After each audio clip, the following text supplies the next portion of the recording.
এই চারিদিকে অধর্ম কেন? বলে ধর্ম নাই তাই অধর্ম। চারিদিকে এত পাপাচারী কেন? পুণ্যাত্মা নাই তাই পাপাচারী। সত্যের অনুপস্থিত হয়েছে, সত্য নাই তাই মিথ্যা। আলোটা জ্বালিয়ে দাও, অন্ধকার চলে যাবে, এ সহজ। আলোটা জ্বালিয়ে দিলে অন্ধকার চলে গেল, সহজ বিষয়। কিন্তু এটা সুকঠিন যে ধর্মহীন মানুষের হৃদয়ে ধর্মকে প্রবেশ করা। এটাও কিন্তু আলোর মতন। কৃষ্ণ সূর্য সম মায়া অন্ধকার, যথা কৃষ্ণ তথা নাহি মায়ার অধিকার। এই তো সাইকোলজি। দর্শনটা কি? আলো জ্বালিয়ে দিলে অন্ধকার দূর হয়ে গেল, আলোটা অন্ধকারকে নাশ করল। অন্ধকারের নিজস্ব কোনো অস্তিত্ব নাই, অস্তিত্ববিহীন বিষয়, অথচ অন্ধকার। অথচ অন্ধকার ও চাইছে চারিদিকে যেন অন্ধকার থাকে।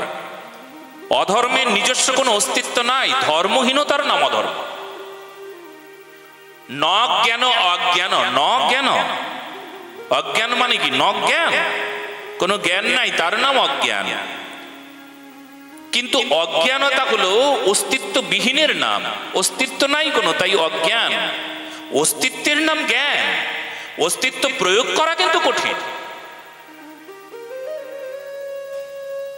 কার মধ্যে কারুর হৃদয়ে ধর্মকেই প্রবেশ করাবেন, ধর্ম শিক্ষায় শিক্ষিত করাবেন, সমাজের মঙ্গল করবেন, দেশের মঙ্গল করবেন। চারিদিকে অধর্ম, চারিদিকে পাপাচারী, চারিদিকে নিজেকে নিয়ে মানুষ ব্যস্ত, আত্মম্ভরিতায় ব্যস্ত। নিজে বাঁচলে বাপের নাম।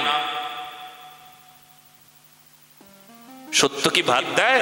ধর্ম কি ভাত দেয়? ধর্মের ভাত নাই, সত্যের ভাত নাই, এইসব বলছে মানুষ। সত্যের ভাত নাই, কথা সত্য, তার জন্য প্রসাদ আছে, সেটা মানুষ জানে না। প্রসাদ মানে কৃপা, প্রসাদ মানে প্রসন্নতা, প্রসাদ মানে আনন্দ প্রাপ্তি, প্রসাদ মানে পরম্পরায় প্রাপ্ত হওয়া বিষয়।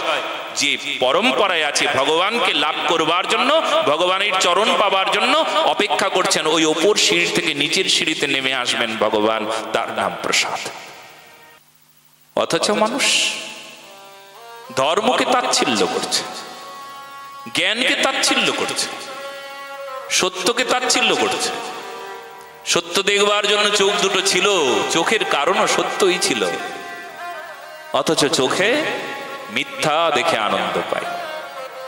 চোখের সার্থকতা, চোখ দুটো পেয়েছিলাম সত্য দেখবো বলে।